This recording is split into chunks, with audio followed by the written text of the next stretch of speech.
AITA for divorcing my husband because he spent 10 minutes in the car during a family emergency. I.F. have been married to my husband, M, for 2 years. He has a habit of sitting in the car 5 to 10 minutes before entering the house. I don't know why he does it, but he talked about a past traumatic experience he had when he came home and caught his ex cheating on him. Because of that, he'd just spend few minutes in his car before he enters his home as response to his trauma. Now, I won't say that he's wrong in coping with what happened, but this has made me feel uneasy, and it had caused many fights between us. Like when we have guests, he'd sit outside before coming in, or when dinner is waiting on him and he'd take 10 minutes silently sitting in the car. I was worried that something might come up and he does not respond properly. And it happened last week. My 8-year-old son tripped and fell from the stairs and broke his ankle. He was in so much pain and I called my husband to come take him to the hospital, and he rushed out of work, but then I called and then I was stunned when I looked out the window and I saw him sitting outside the house in his car. I was both shocked and angry. I ran outside and I asked how long he was sitting in the car.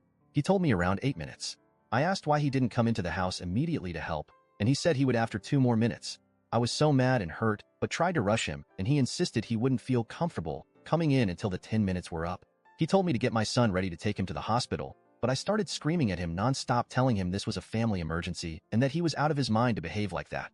It might not have been my best response, but I was shocked by his behavior and quite concerned because I had this situation always stuck in the back of mind, thinking what my husband do when there's a family emergency. I ended up taking my son by myself when my neighbor intervened and offered to take us. We went to the hospital, and later my husband came and tried to talk to me, but I refused. I then went to stay with my mom and texted him that I wanted a divorce.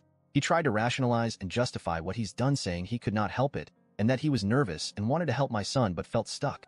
I refused to reply to his messages, and days later his family literally harassed me, saying I was making my husband's trauma more severe and that I disrespected his boundaries by pushing him off his limits.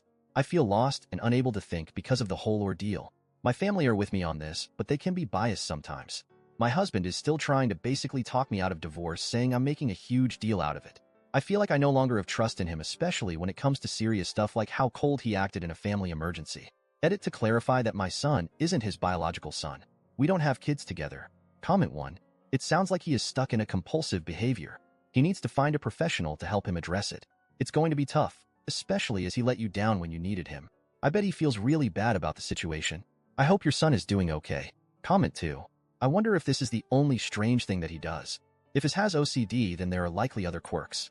However, since this is causing problems in his marriage, he needs to address it ASAP, and his family needs to support his recovery from this compulsion. I don't blame OP one bit. Comment 3. If he can't get past this when someone is having an emergency, it's seriously impacting his life and needs to see a mental health professional. I understand your frustration, concern, and how this is in a sense a very serious straw that broke the camel's back. If I was in your situation, I would consider divorce only if he refuses to get help. You've been more than understanding when it's stuff that's not as big of a deal like dinner being ready, but in medical emergencies he needs to be able to either work through his discomfort or be okay with being uncomfortable. It's not acceptable or fair to you or your family to put someone else at risk because he would feel uncomfortable walking into the house. Comment 4. If he can't get past his "my ex cheated on me" trauma to help a child who broke his ankle, he needs therapy. It's already caused many fights, so if he refuses therapy, do what you gotta do. Intia. Comment 5.